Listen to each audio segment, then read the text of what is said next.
They say my home is my castle, the place where everyone feels safe. It's cozy there. This is the place where we can be ourselves, not afraid of anything. Keep yourselves away from the horrors of outer world. But when your own apartment becomes a prison you can't leave, when your only safe place transforms into a living nightmare, it turns obvious that there is no place in this world to feel safe. And if you're ready, let's start talking about the fourth part of Silent Hill.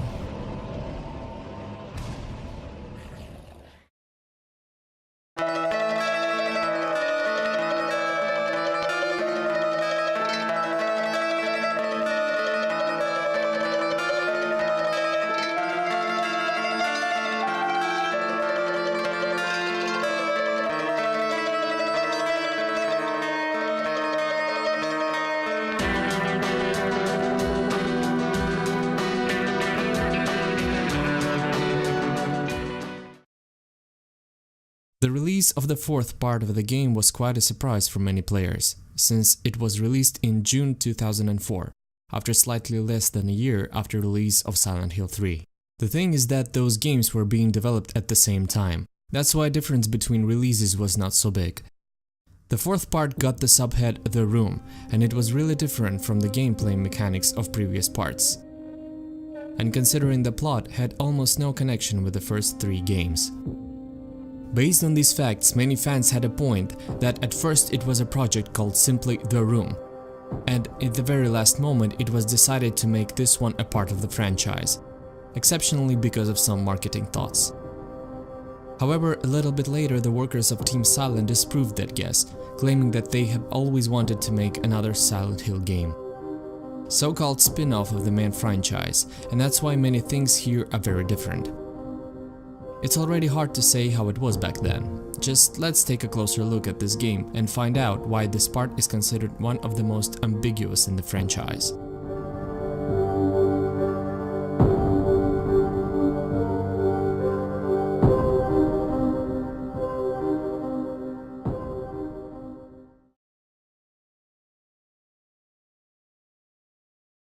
Here we have a new playable character, Henry Townshend. He actually doesn't have any idea or intention of going to Silent Hill. Yes, he visited this town some time ago and even took some things from this place. And these things were just photos of some beautiful places and not some newborn child who was found on the road. 2 years before the events of the game, he moved to the apartment 302, situated in a fictional town of South Ashfield. But at one day he started seeing horrible nightmares, realizing afterwards that he is not able to leave his apartment. Neighbors can hear his screams, TV and radio don't seem to work, windows are completely blocked, and there are chains hanging on the exit door. And the weirdest thing is that those chains were placed by someone from the inside.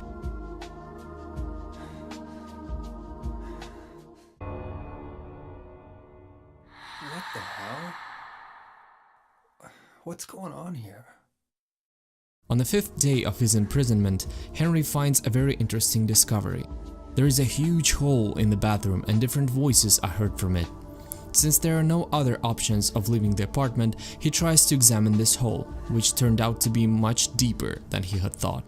When Henry gets out of it, he will find himself on a subway station and meets a woman called Cynthia Velasquez. She's completely sure that it's just a dream, and because of that she doesn't take anything seriously. But although this is a dream, she asks our protagonist to help her to get out of this place. And as a reward, she promises him a certain special favor. And if you pay attention to her outfit, it turns quite obvious what favor she's offering. I'm kinda scared all alone. I'll do a special favor for you later. It's just a dream, so I might as well have some fun.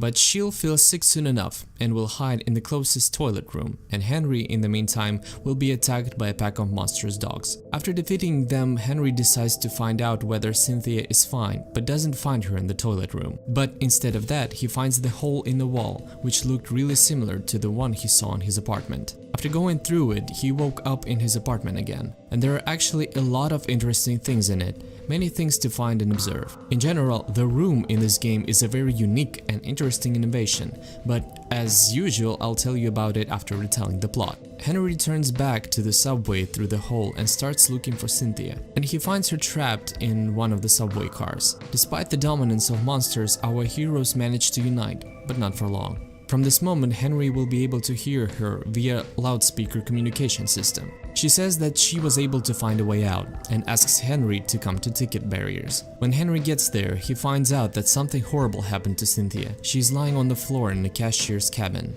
barely alive, bleeding to death, and there is a number 16,121 is cut on her chest. In the depths of despair, the woman tries to calm herself that this is just a dream. She just drank too much yesterday, that's all. But it's quite obvious, judging by the way she pronounces those words, that she doesn't seem to believe in what she's saying. I feel like I'm dying. It's okay. It's just a dream.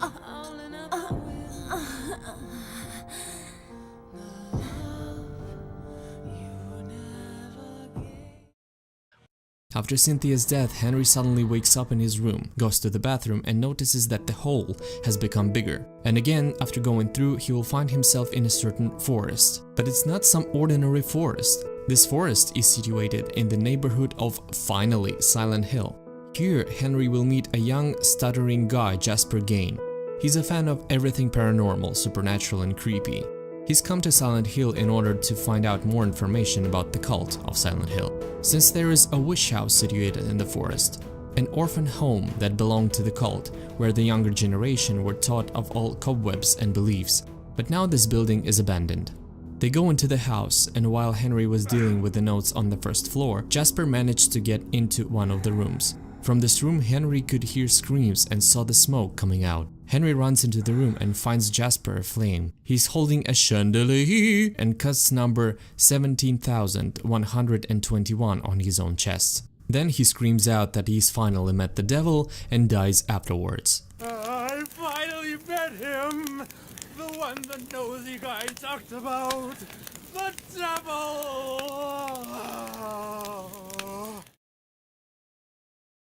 And again Henry wakes up in his bed and again goes through the expanding hole.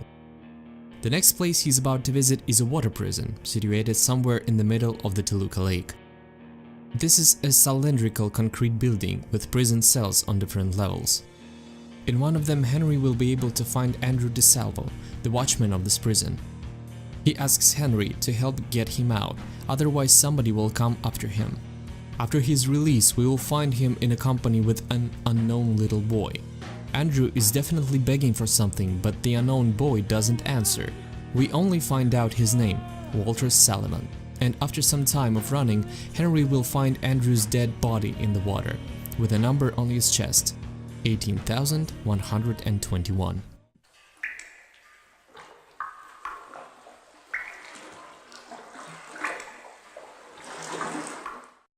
Waking up again, the hole again. This time our protagonist will find himself not that far from his apartment, in the alley of the house next door.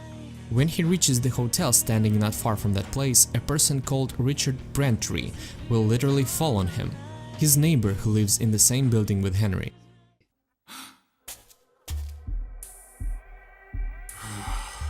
You're a real person. Richard has no clue what the hell is going on, but he recognizes Henry and puts forward a hypothesis that since they're both stuck in the supernatural world, then something is wrong with the whole building they live in.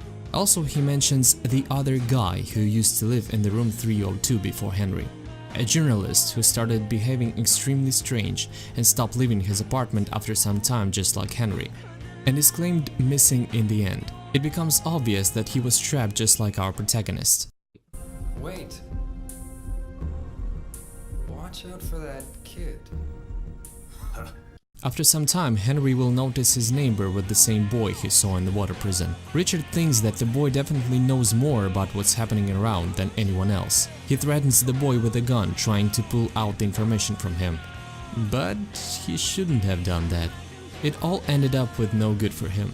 The last time Henry meets him, when Richard is chained to the electric chair, with numbers 19,121 on his forehead.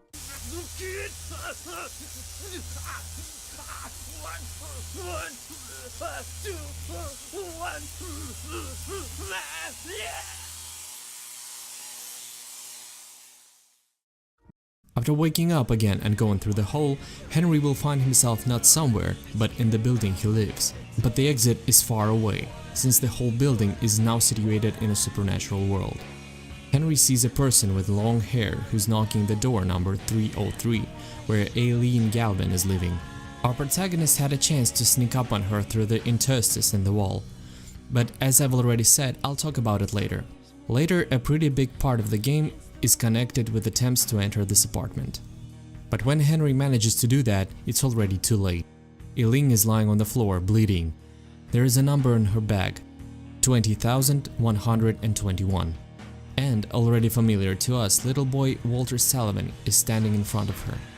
With her last bit of strength, she asks him whether he was able to find his mother, and asks him to get out of there, because this is a very dangerous place. After these words, she passes out. You need to hurry. Get out of here.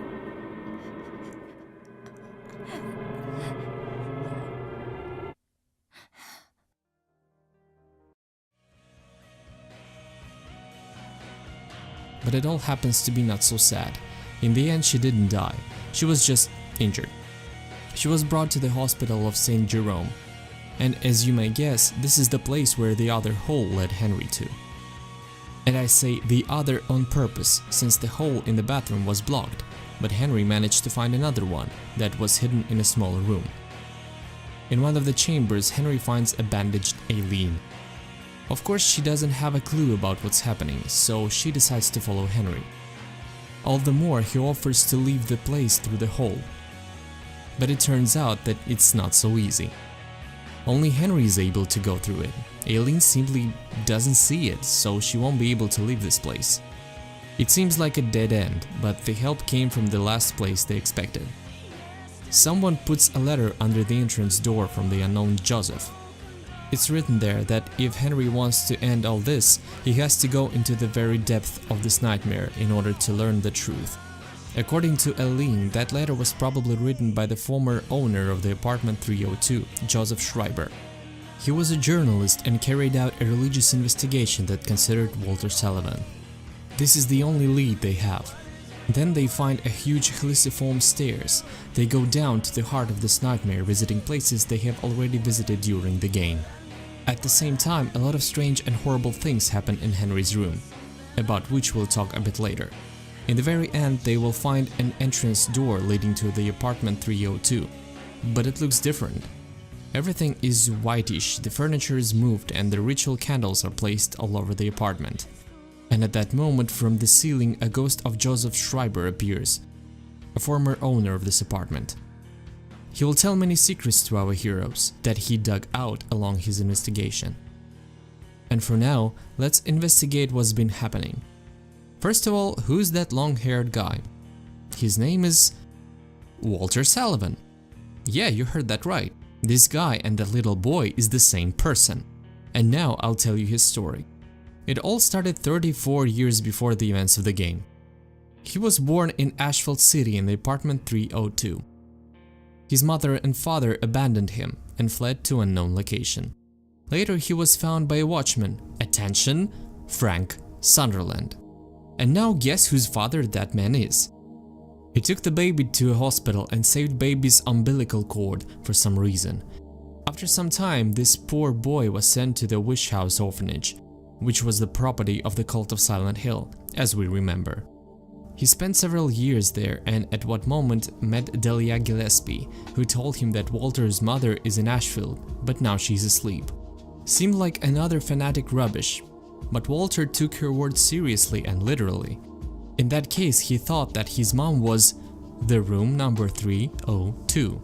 In one of the cult's books, he read about a ritual called 21 Sacraments, which would help him wake up his sleeping mother. In order to complete it, a person had to commit a murder of 21 people. After the first 10 victims, Walter was caught by the police and put him in a jail where he committed suicide. There was a small article about it in one of the papers in Silent Hill 2. And do you remember how I mentioned about the fourth grave in the Toluca prison? There is a name inscribed on the tombstone: Walter Sullivan. But as it turned out, Walter didn't die.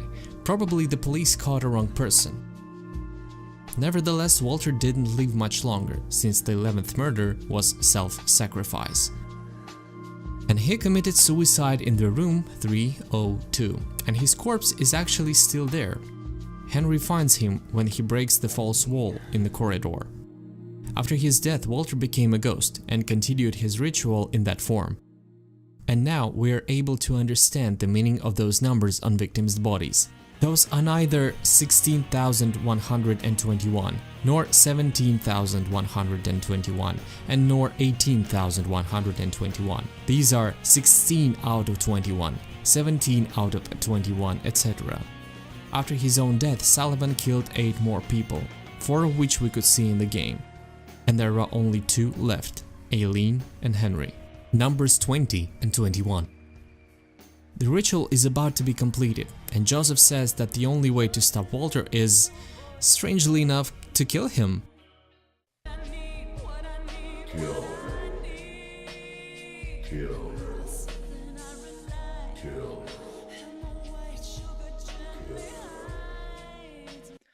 But now he's a ghost, which makes it a little bit problematic to get rid of him. And the book called Crimson Tome can help them with it, since there our characters will be able to find a way how to stop 21 Sacraments ritual and kill Sullivan. Henry finally finds the key to unlock the door, the chains fall down and finally he's able to leave the room. But the whole building is still in the supernatural world, and our protagonist with his girlfriend are going to find the Crimson Tome.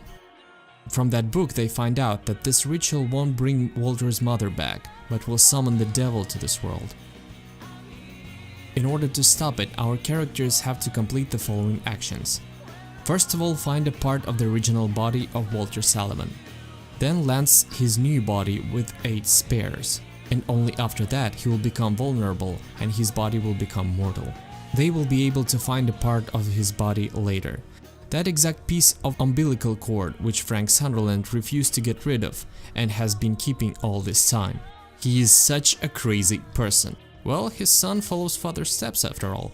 At that moment, Aileen suddenly changes her countenance and says that she has to return to little Sullivan, and that only Henry can stop this madness now. Henry goes back to his room and finds another hole in the floor, jumps into it and enters the last level in the game. There is a huge gyroscope in the middle of the room that looks like a complicated mechanism and looking similar to the engine of the spaceship from the movie Event Horizon. And Aileen is slowly going towards it, being in some sort of trance. There are human bodies hanging around the perimeter with spears in them. And there is a conjurer, one of the reincarnation of Walter Sullivan, and the ghost itself. The final fight begins. Henry throws the cord into the conjurer and starts collecting spears in order to kill the monster with them. After that, Sullivan's ghost becomes vulnerable to physical attacks. When a player does enough damage, Walter Sullivan will die. Victory is achieved and it's time for an ending.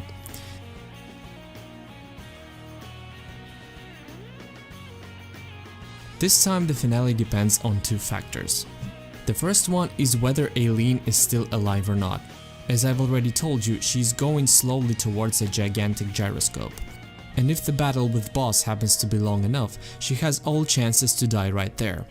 The second thing that influences the ending is whether Henry managed to exorcise all evil paranormal activity from his apartment. Yes, we'll talk about his apartment later, just keep in mind that there are some demonic entities our protagonist can get rid of. Okay, let's start with the good one. If Aileen survives and the room is clean from the entities, Walter will die without a reunion with his mother. After that, a beaten up Henry will leave his apartment and go outside. The following day goes to visit Aileen in a hospital. Guess we'll have to find a new place to live, huh?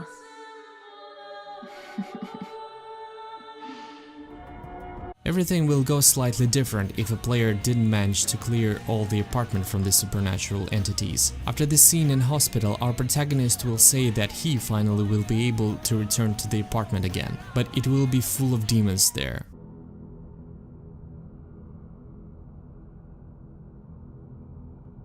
Well, what else did he expect? Let's talk about the sad ones. Aileen dies, Walter dies, and Henry wakes up in the apartment safe and sound. From the news he finds out about numerous murders, and Aileen was one of the victims. And finally, if everything is really bad, I mean if the room is full of ghosts and Aileen is dead, then despite the victory over Walter, the ritual will be completed. At that moment, Henry feels pain and a little Walter will fall asleep on the couch in the room 302, having finally reunited with his mom.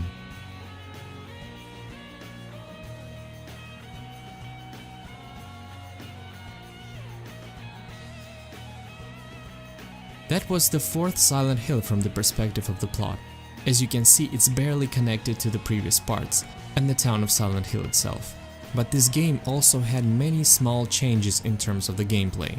First of all, the inventory has been cut. A player didn't have to enter it like a separated menu. It just appeared on the bottom of the screen and had the capacity only for 10 items. I mean melee weapons, range attack weapons, bullets, quests items, etc. And only 10 slots for all that. Besides, bullets didn't stack, so every magazine cost 1 slot in the inventory. Actually, guns is a problem here. The variety of weapons is really low and bullets consume most of the space in the inventory. So you better use different sticks, axes, shovels and other weapons. Weapon that can break is also innovation in the game. In the game, a player could find different types of golf clubs, which could lose fracture strength and break after some hits. Along with the inventory, a picture with character status disappeared. Now it's only health bar with HP left. Our protagonist doesn't wear a flashlight, which was traditional for the series. Also the radio that could warn about enemies nearby disappeared. And also the mist almost disappeared. Damn, there is even no ending with aliens in this game. Also, players could complain about some strange solutions and ideas. First of all, the necessity to visit the locations that players had been to before for the second time. And nothing narrative is happening there. Besides, those levels are not even spacious, they are pretty much straightforward.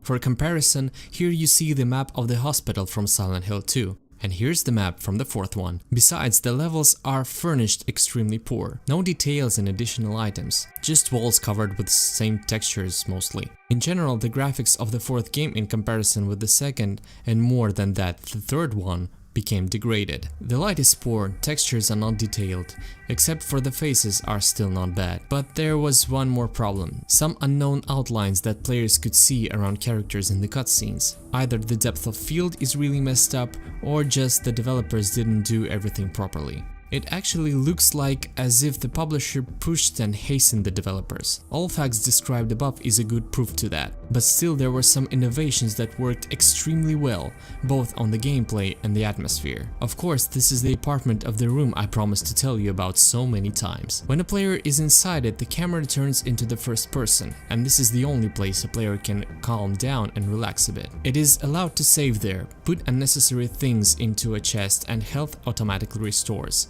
Besides that, a player could do some other interesting things. For example, find all the notes that were hidden by a former owner, or look outside the window and observe the city living its own life, including neighbors. Also, there is an eye hole that can allow players see some interesting scenes. Look how neighbors try to attack Henry's attention, how Frank Sunderland can't open the door with his key and remembers about the events that happened before. That's the right key. I'm sure I heard something in there. After some time, Henry will be able to pick open a peephole and unblushingly spy upon Aileen. Where did I put that damn broom? Oh, there it is. And it all looks cool. You can save, heal, gaze. And at the point when a player has to go and visit the levels for the second time, the room turns out to be not as pleasant place as it used to be. Auto-regeneration disappears and the room goes insane. Windows are clapping, TV turns on, boots start walking by themselves, leaving bloody footprints behind. A piece of meat mews in the fridge, the eye hole bleeds, ghosts are coming from the walls, blood coming out of the plug, and other creepy things called hauntings. It would be a different matter if a player just didn't heal, but more than that, being close to those hauntings could harm Henry. The further you go through the game, the more of them appear, and if a player doesn't make a move, it will be extremely difficult to stay alive in such a place. Of course, there were ways to fight them, as many as 2 of them. Firstly, Henry could find and wear a medallion that served as a protection, but it only gets rid of symptoms and doesn't cure the illness. Besides, it's not eternal. It will break after some time and our protagonist will have to look after another one. In order to completely get rid of this or that poltergeist, a player had to light up a ceremonial candle near it. In the past, we could see them all over the apartment of Joseph Schreiber, and these are things that could influence the ending. All in all, the room is a really great and atmospheric innovation. But there were also a lot of different things outside the walls of the room. And these were ghosts. Creatures that could find you in any location. Walls didn't stand on their way and they couldn't be killed. Each one of them is one of the victims of Walter Sullivan. Their presence alone caused headaches and loss of health. In order to stand against them, a player could use those familiar medallions and candles, but all that was just a temporary solution. The only way to stop them was to pin down the ghost with one of the swords of obedience. The only problem is there were only 5 swords in the game, and definitely more ghosts. Of course you could pull out the swords again, but in that case a ghost rises again and continues following Henry. The first 10 victims were called 10 hearts, since Walter cut those organs out every time. We'll meet only 3 of them: Jimmy Stone, the priest of the cult of Silent Hill, Steve Gorlando, the owner of a pet shop, and Eric Walsh, the barman. The 11th was Sullivan himself, turned into a ghost and continued killing people. The 12th victim was a drug addict student, Pete Walls. A player could meet him in the game alive, by the way. The 14th was Sharon Blake. Her family was taken by the followers of the cult. She went into the woods to find them, but found only the graves of her siblings. Sullivan killed her at that moment. The 14th was Toby Archbold, another priest who was shoved over the cliff by Sullivan. The 15th was a former owner of the room 302, Joseph Schreiber, and we already know his story. The 16th was Cynthia Velasquez. When Walter was young, he went to Asheville many times in order to meet his mother-apartment, and saw Cynthia a couple of times, and probably had a certain appetite since the theme of her death is seduction. When Henry enters the subway for the second time, he meets the ghost of Cynthia, which reminds Onryo, a ghost from Japanese mythology. You could see the images of the ghost in such movies like The Ring or The Grudge. You can actually see her through the window going into the subway, and after her death, a player will be able to see police officers in the same spot. The 17th was Jasper Gain. When Henry meets him, Jasper says that there was another strange person hanging around there before Henry. This person could be both Walter Sullivan and Joseph Schreiber. Also, Jasper wears a t-shirt with Incubus on it, the boss from the first game. After returning back to the apartment, Henry could hear on the radio that there was a fire in the whereabouts of Silent Hill and that one person died. That was probably Jasper, who appears afterwards in the form of a burning ghost. The 18th was Andrew De Silva. He was a warden in a water prison that also belonged to the followers of the cult. This was the place where children were sent in case they didn't want to follow the religion of Silent Hill or was guilty of something serious. Walter was one of those who had been sent to the prison, and Andrew gave a bad time to a boy. Richard Braintree was the 19th. When Walter was a kid, he went to Asheville many times in order to see his mother, which really irritated Richard, and he worked off on the boy many times. And he paid the ultimate price for that. During the cutscene where Richard is dying, we can see Walter looking out of the window and pointing at something. After coming back from the halls, Henry could see a grown-up Sullivan in Richard's room, who also was pointing at a room that was close to Henry, the room number 303, where Aileen lived. In the outer world, we could see that Walter was knocking the exact door. The 20th victim was supposed to be Aileen, and the theme that is connected with her death is kindness. When she was little, she met a homeless Walter. She wasn't scared of him and even gave him one of her dolls. Sullivan will offer this doll to Henry. If Henry accepts it and puts it into the chest in the room, a new type of hunting will appear. A dozen of dolls will appear on the wall, screaming children's voices.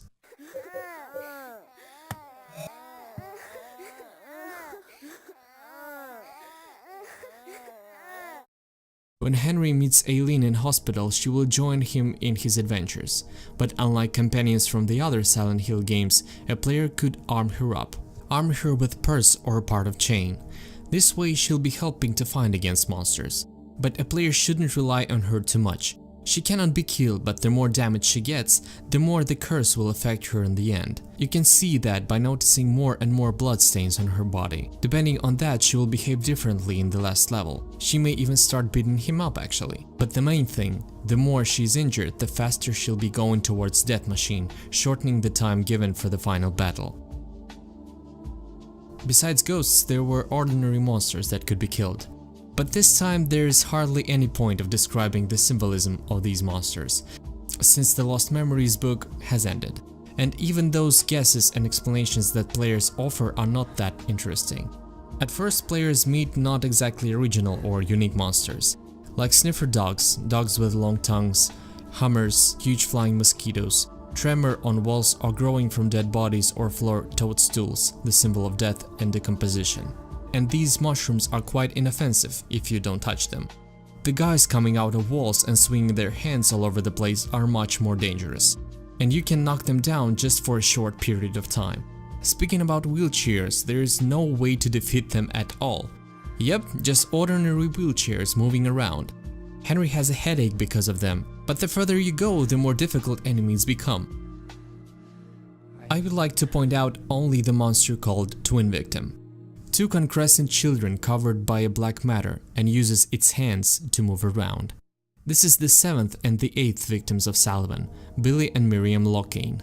Walter killed them both with a single swing of an axe, that's why they became a merged monster.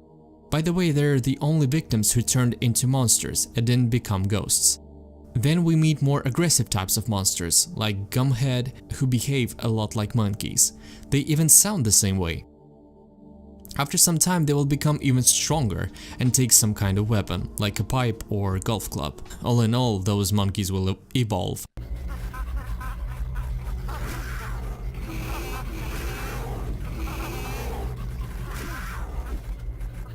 Familiar nurses have been replaced by monsters called patients. They're half-rotten dead bodies sewn together.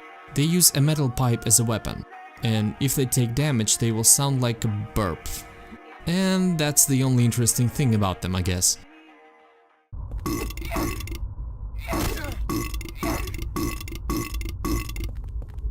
And now the most dangerous one is called Bottom. This creature, just like twins, uses its hands to walk, but its head is placed at the bottom of the body, a very dangerous and strong enemy. There is also one strange creature in the game, but it's extremely passive, even if you hit it. A huge worm seen in different locations. Judging by some versions, this is the creature that creates holes in reality which were used by our protagonist. There is a big number of monsters in this game, but as I said, the levels are not quite detailed and mostly are full of light, so all attempts to frighten a player in this environment simply don't work out. Mostly the horror of the 4th game is connected with the room. When you're just walking somewhere and hear a strange noise, you desperately try to find its source, but it turns out that it was just Aileen who accidentally dropped her bag with products. Hope my luck changes before the party.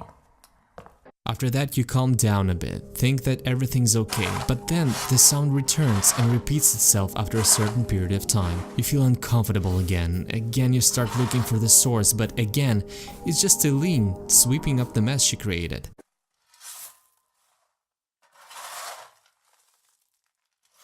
And when the room transforms from a safe place into a nightmare, you feel extremely uncomfortable. But the main thing is that after you complete the game, this effect stays with you. And when you're sitting alone in your apartment and hear some strange noises, you get nervous unintentionally. Because any person can take the place of our protagonist. He didn't want to visit Silent Hill, he just happened to be at the wrong place at the wrong time and got trapped. When I showed you the cutscenes that Henry could see through the eye hole, you probably noticed those bloody handprints on the wall. At first there are 15 of them, the exact number of victims that died before the events of the game.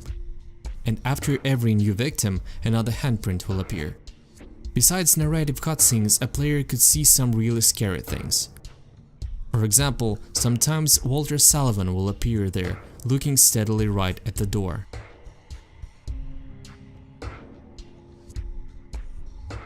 But it's way more scary to see Henry on the other side of the door, but dead, looking at the door just like Sullivan, giving a thick groan.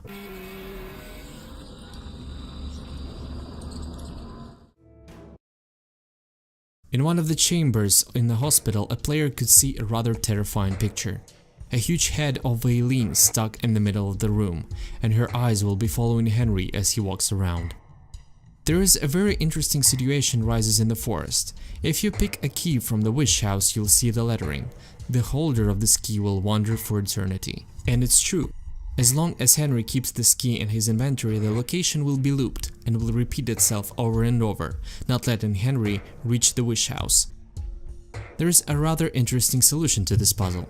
A player should go through a hole to get into the apartment, put the key into the chest and return back to the forest, reach the destination and grab the key by using the hole again. There is another very interesting moment connected with the prologue. A player wakes up in a completely dirty and messed up room and doesn't understand what's going on. Then a ghost came out of the wall and killed a player. At that time, a player controls not Henry, but a former owner of this apartment, Joseph Schreiber. We can understand that from his commentaries, especially when he doesn't recognize Henry at the picture. There are some references to the second part. In fact, there are references in the second part to the fourth one. There are of course two mentions about Walter Sullivan, one in a newspaper and one on the gravestone. You also may remember about the message that was written on the wall about a hole. This could be the hole that Henry used in order to travel through locations. Just like in the third part, developers made a mock of James putting his hand into the toilet.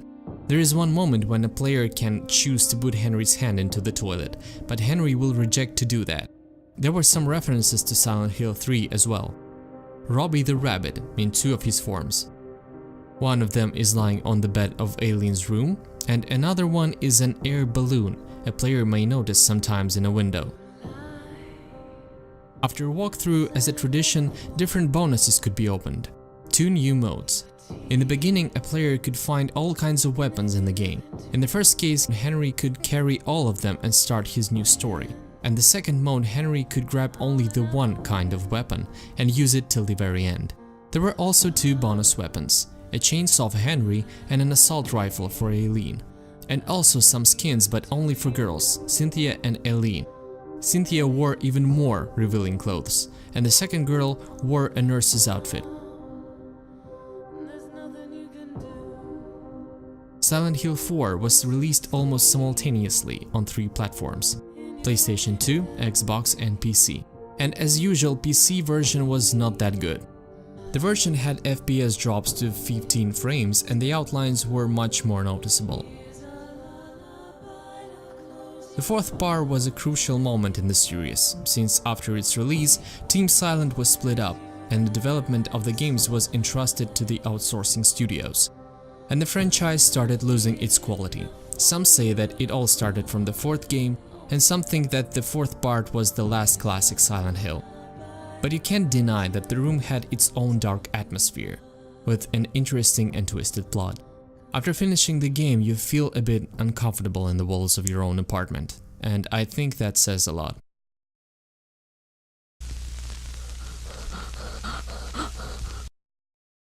That's all for now. By the way, if you're interested, you can watch a short movie called Silent Hill Lost Days. See you soon, ladies and gents, in a couple of weeks.